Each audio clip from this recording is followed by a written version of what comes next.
begin, I just want to explain a bit about what you're going to hear and see. What you're seeing is not a full play. It is select scenes from a play I wrote that is based off a novel I wrote. And so the main character, Katy, is listening to people's stories, and he's using them for his senior capstone for his art major. And he takes the images and events that he hears and he draws the stories. And there are 2 different stories told that are from the novel, and they're told sort of alongside parts of Kevin's story. And then afterward, there's going to be a short Q&A response session, so I would love to hear your thoughts and get feedback. And at this time, if you could silence all cell phones, pagers, anything that makes noise. And enjoy the show. Thank you.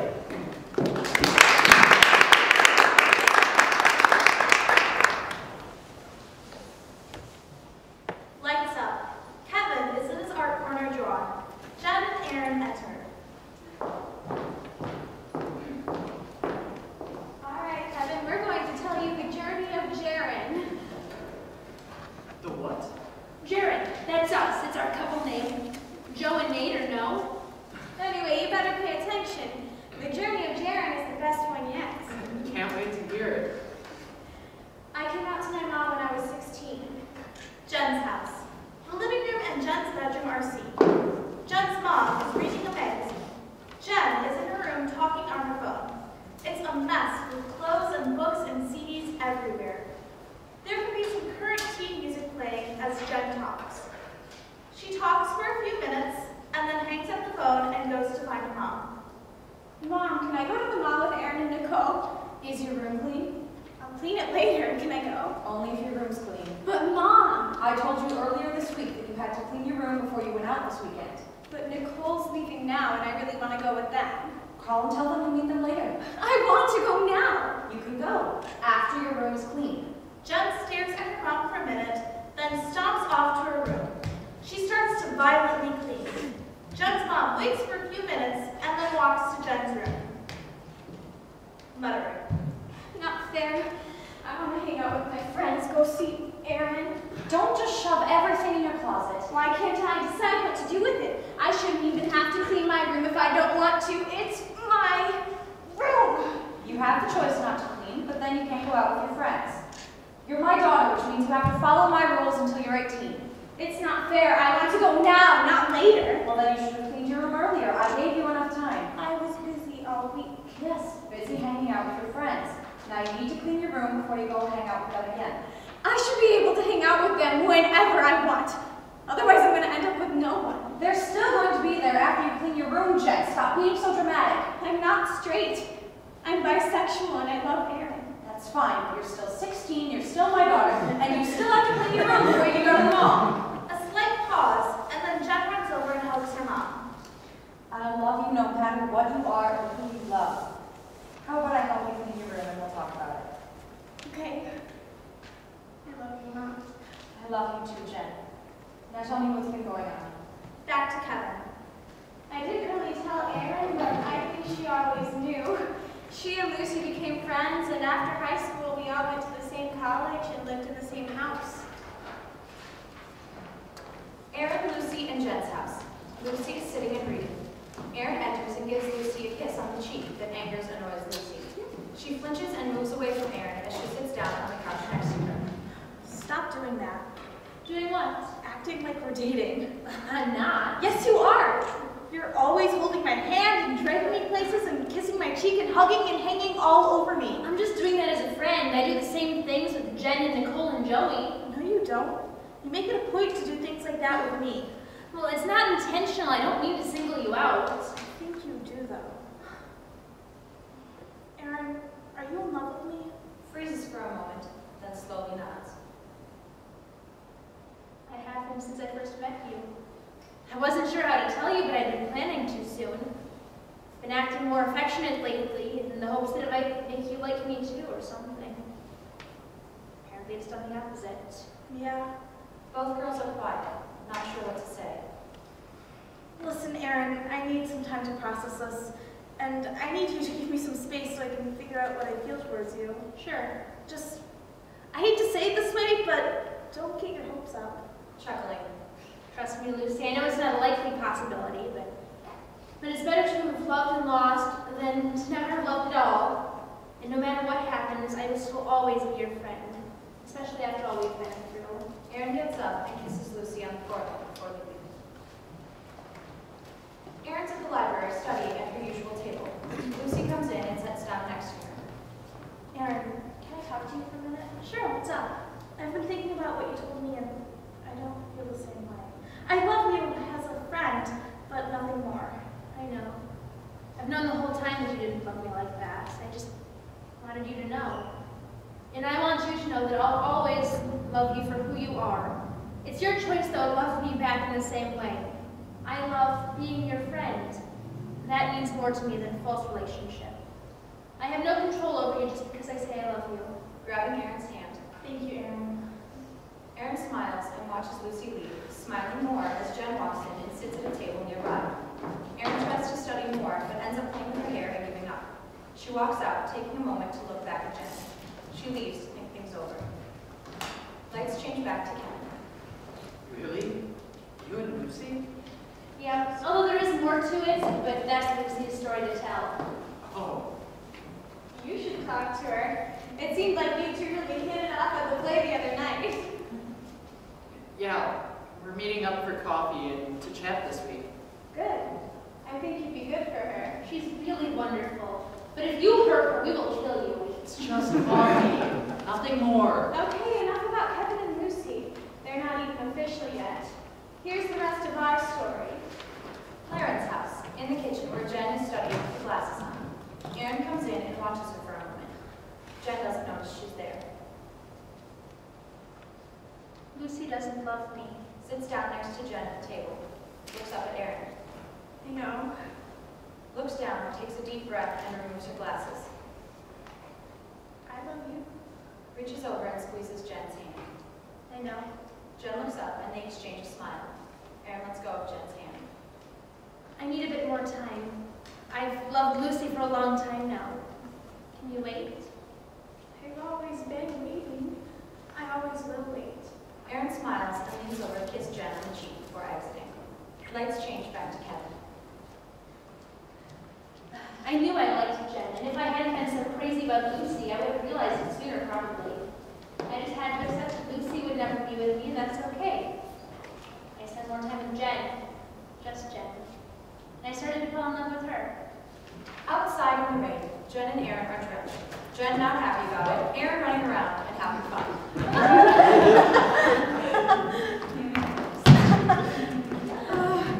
Erin, what are we doing out here? It's pouring. I know, isn't it wonderful? Erin tries to catch raindrops in her mouth.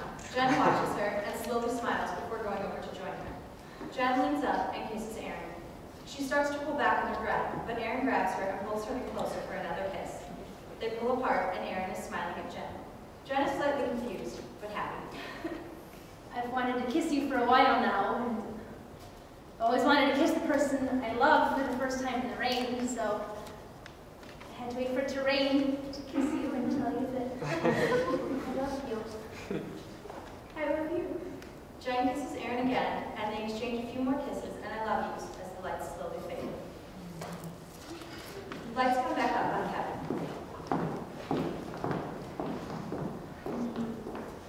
I told you who would draw us kissing in the rain. As long as it's not notebook style. I still can't believe that's where you got the idea.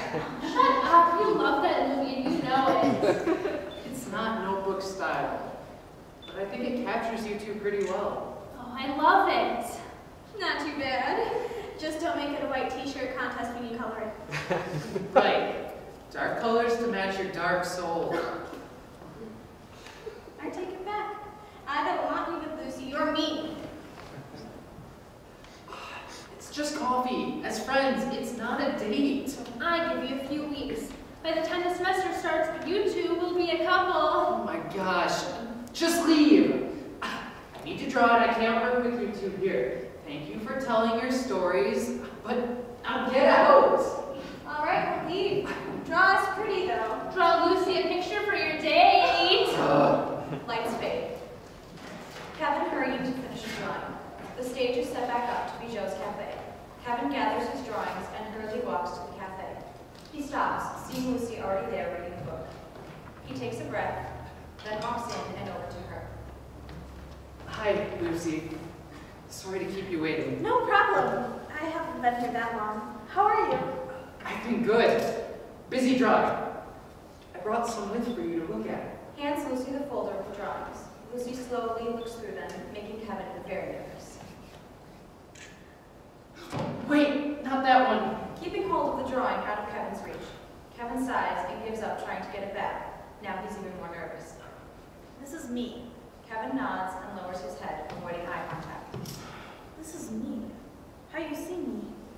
You see the real me. Kevin. I'm sorry. I forgot that was in there. Sorry? Why? I usually ask before I draw someone, but I really wanted to draw you the day I saw you, the first night we met. When I first saw you on stage, there was this cold light around you. When I look at a person, I see certain colors, sort of like an aura around them, but it's more what's inside them.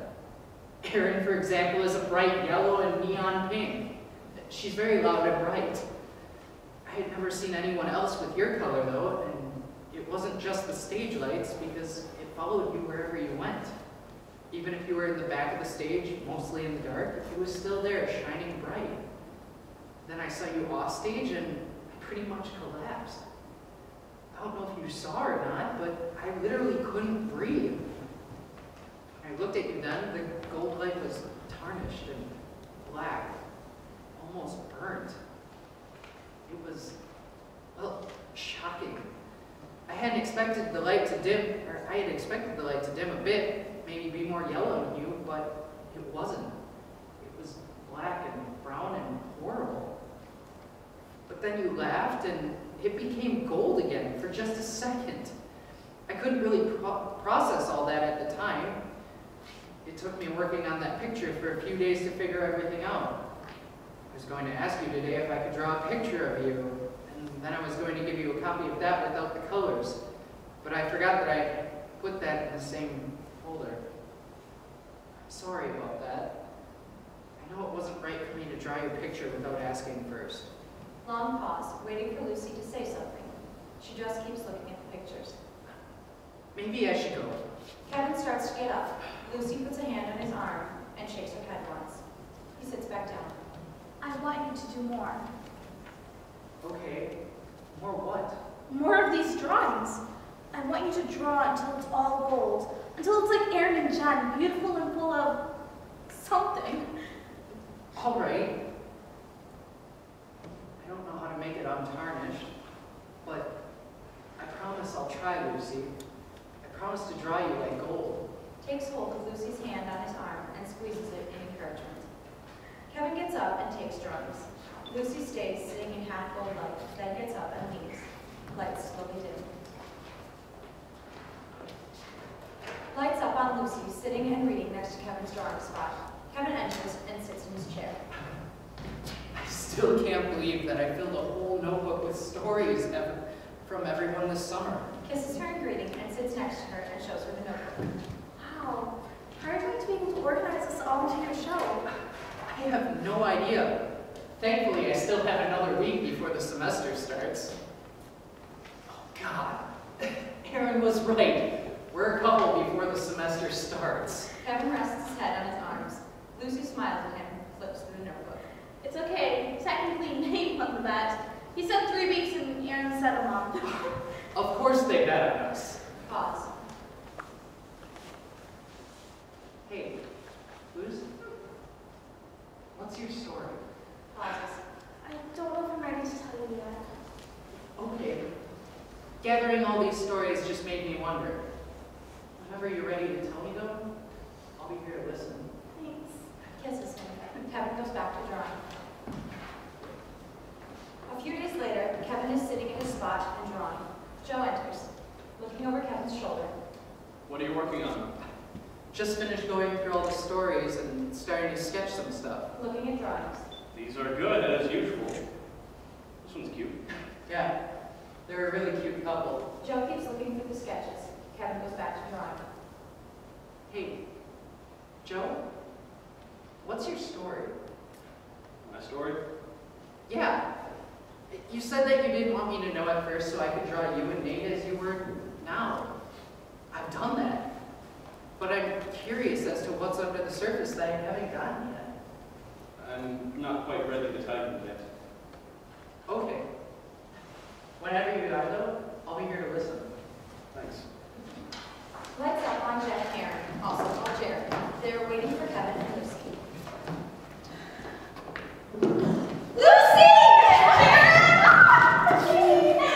How was the trip? Did Kevin's friend win? Yes, he won. It was so much fun, and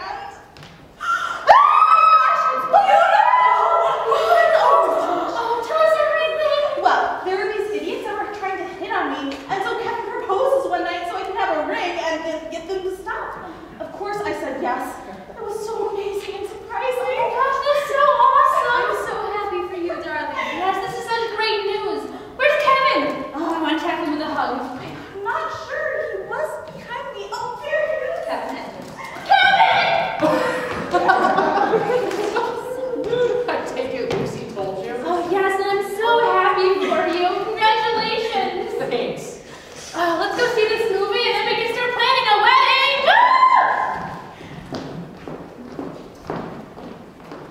Kevin is at his dry spot. We hear Nate and Kevin, and then taunts from Ethan. Then the sounds of punches and fighting and sirens at the end. Kevin finishes drawing, slowly turns around, gets up, and goes to the hospital. Joe is sitting next to Nate, who is still in a coma. Kevin enters. Hey, how's he doing? No change. How are you doing? Joe shrugs, and they sit in silence for a moment. I think it's time I told you our story. You've asked me twice, and I didn't want to tell you as I thought it was all over with. We were moving on to a happier life. If I don't tell it now, though, I'm not sure it will still be there when we wake up, when he wakes up. If he doesn't remember, I need someone else who knows what we went through, how far we've come. I know you'll be able to listen and capture and remember that for us, should we forget through choice or circumstance. Kevin nods and gives Joe's hand an encouraging squeeze. Joe takes a deep breath and begins his story. Nate and I lived next door to each other since we were 5. He was the first person I came out to.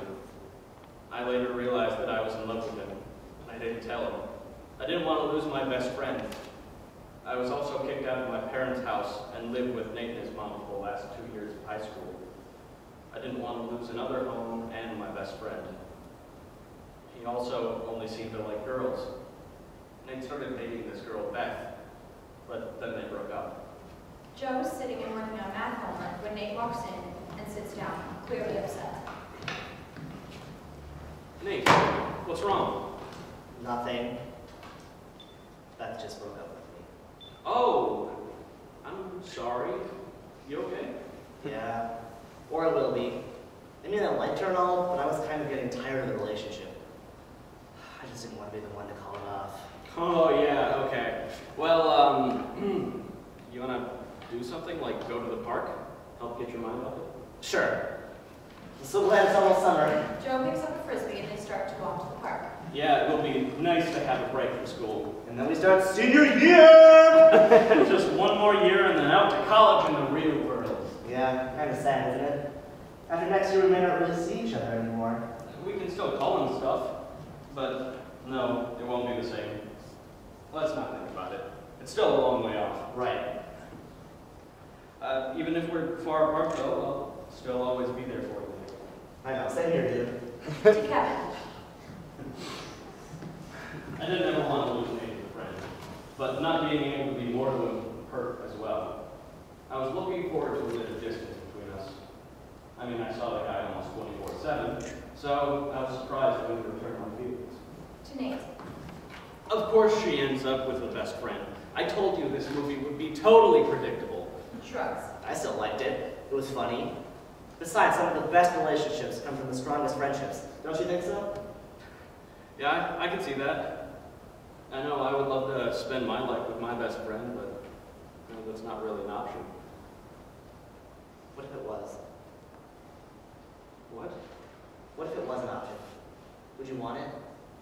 More than anything. Nate. I think I might be gay. I suppose it doesn't really matter. I do know now that I don't want girls. Whenever I was with them, I would be thinking about you. Even before I realized what it was, I was always thinking about you and wanting to hang out with you. I never really wanted to be with those girls. I was realizing I liked guys more than girls. That led me to see that I don't like guys or girls anymore. I like you, Joe. I like you a lot. Hell, I might even be in love with you. But it's too early to say what I think. Joe stares at Nate in happiness and a bit of surprise. Nate has gone into a stress pose, his feet on the floor, his head in his hands between his knees. He does not know what to do next. Joe kneels in front of him, resting his hands on Nate's knees, which he does when Nate is stressed. Slowly, he lifts Nate's chin up and kisses him. Nate slowly kisses him back. They pull apart, both smiling. I've loved you since freshman year. I was just waiting for you to figure it out. Oh, I'm pretty slow, I guess. Perhaps, but it was worth it. Leans in and kisses Nate again. I would love to explore this more, but I need to start those calc equations. Oh, okay. Yeah, homework! Should have done that instead of watching this movie. Suppose I should do some too.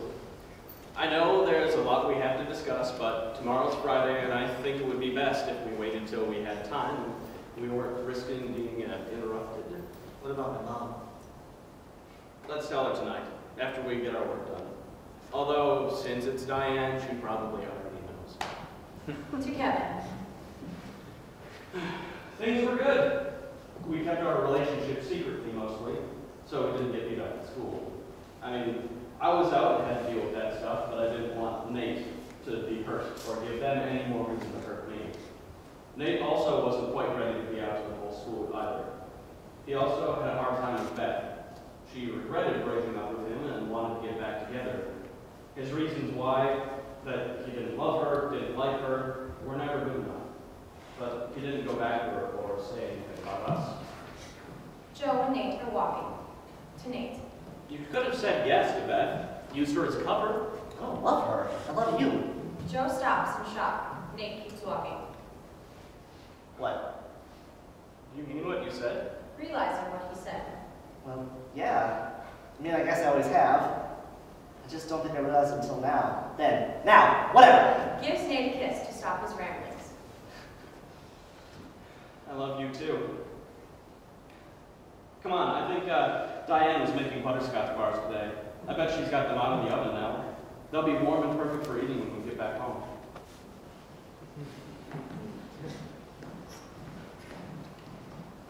From then on, butterscotch bars were called I love you bars. It was the first time he said it to me, and the first time he really got it when I said it to him. There's this one kid in our class, Ethan, who was a bully and homophobic. He always beat me up. I fought back, but one against many is never fair. Nate stood up for me when he saw. They were good at targeting me, to let him know. Ethan attacked me in the middle of our senior year. He was set to kill me this time. Nate and I had been dating for a few months, and he was worried when we couldn't find me. Beth and Ethan had planned the whole thing. She would distract Nate while Ethan beat me up. She knew Nate and I were together and wanted him back. Beth was convinced that I had turned Nate gay. Nate got Beth to help find me. Nate came and covered and protected me. We were both in the hospital for a while, but we got better. We decided to be out after that. It was easier to support each other that way. We also had the support of Danny, a classmate I tutored in math all 4 years of high school. It wasn't much, but it was enough to get us through till graduation. My mom started to come around, and of course Diane was there with baked goods when days were really bad. I think she made more butterscotch bars in those few months than she has in the last few years. Diane knew they were called I love you bars, and she wanted us to always remember that and know we had each other, and our love would get us through this.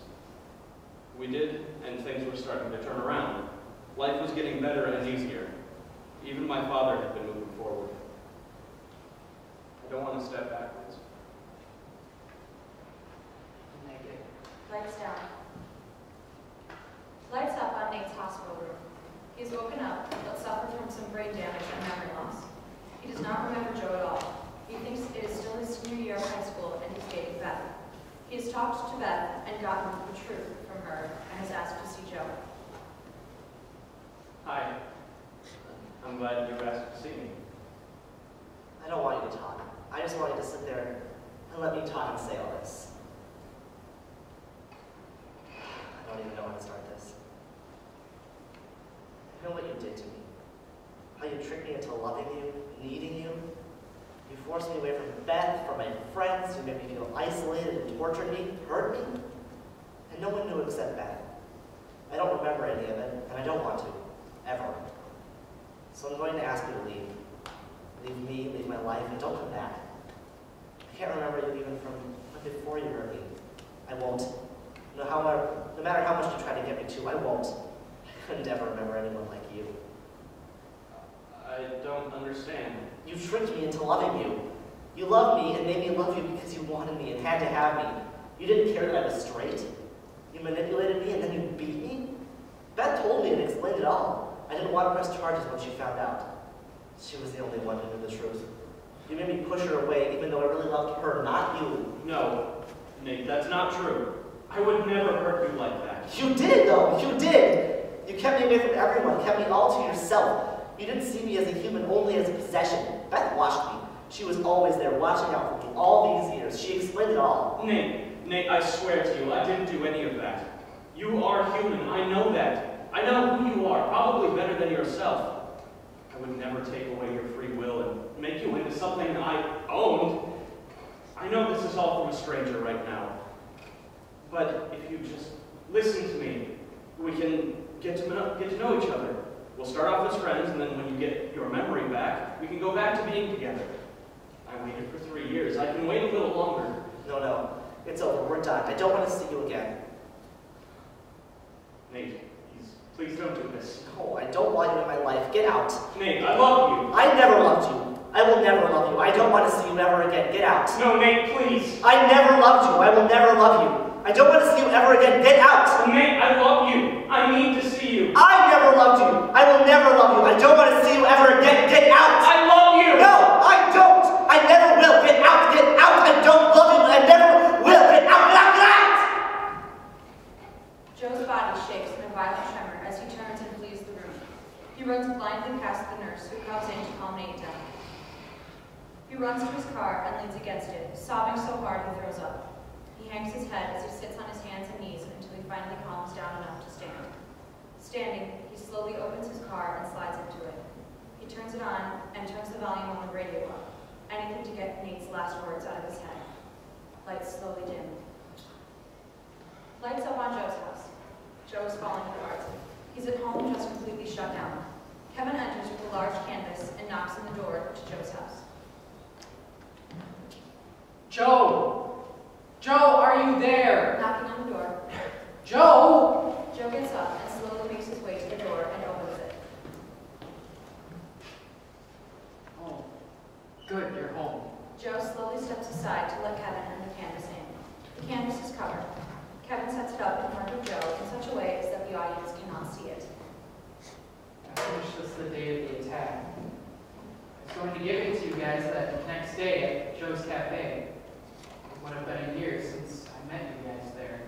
Slowly, Kevin gets up and uncovers the canvas. Joe stares for a minute, then breaks down into sobs. Kevin walks around the back of the couch and hugs Joe from behind as he cries. Joe holds on to Kevin's arms and just lets himself break completely. Lights slowly fade. Nate is asleep in his hospital bed. Joe is standing next to him watching him sleep. He is composed and resolute in his decision. I don't blame you, Nate. I know that you didn't want to leave. You're just confused right now. That it hurts too much. You don't know me at all, and you won't get to know me. So I'm leaving. I hope that one day you'll get better. Maybe you'll remember me. I won't move on for a long time, I know that. So, hopefully you'll find me before then. I love you. I'll always love you. blows Nate a kiss at the door and then leaves. Lights slowly fade. Lights up on Kevin in his drawing corner. Kevin finishes his final drawing and goes to put it with the others. He gets an email notification and reads it on his phone. Kevin, I'm writing to say goodbye to you. I know that you would try and stop me if I were to do this in person, so that's why I'm writing you one last 600-word email. After this, I'm going to block you, so don't try to contact me again. Maybe one day you'll hear from me, but for now, I need to leave. Thank you for this year. It has been one of the best of my life. You made so much happen for Nate and I that I never thought would come true. Because of you, I was able to show him how I saw him, how beautiful he was, how beautiful we were. You gave me the courage to take the final step in my commitment to him. Even if it was for just a short time, we were able to live together freely without anyone holding us back. Until you came and drew us, I don't think I even saw how much the past was holding us back and weighing on us. You showed me the freedom we had once we let it go. I was able to hold that for at least a little while, and now I will be able to hold it for forever in my memories and heart, because you drew it. Nate will never be the same. Even if you were to regain his memory, there will still be a delay in his processing, and you would forget things. I wanted to be there, wanted to be with him, but he turned me away too many times. It hurts too much right now. They doubt he'll ever get his memories back, so I'm going away and starting over. I'm not sure what I'll do, but I'll be okay. I have a friend I'm going to stay with for a while. I've got money saved up. As you know, it was for a cruise for Nate and I this summer. I considered giving it to you and Lucy or Jen and Erin, but in the end I need it for myself to start over. I will always love Nate, and I will always keep hope that he will remember and I can be with him again one day. For now, though, I need to distance myself. It's better to not see him at all than to see him and be reminded that I can't have him. When it's easier to handle, I'll come back to see if he's better. And if he's not, maybe then I can be just a friend or something until he gets better.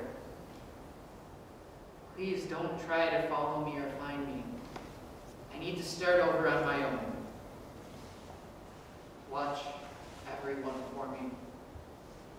You can keep them strong. You changed us all so much. We were just a bunch of societal deviants and outcasts, and you showed us how beautiful we are and can be, and how loved we are. Always remember that. You changed lives, Kevin, and you'll continue to do so. I said in one of my first emails that you have a pure heart that hasn't changed. It's only grown to accept even more of us. Thank you for all you have done and for being my friend. I hope one day to see you again. For now, though, I just need to distance myself and start over. Nate was with me for my whole life. Now it's time to have a new life without him. Even though it kills me to do so. I know he loves me, even though he can't remember. And I will always love him. Joe. Kevin puts the phone down. He goes and picks up one of the paintings, handing it to Joe. He hands a painting to Nate, Jen, Erin, and Lucy. They go and hold the paintings. Lucy is gold, Noah is happy, Jaren is at peace. Kevin goes back to his art corner and continues drawing the stories. The lights slowly fade.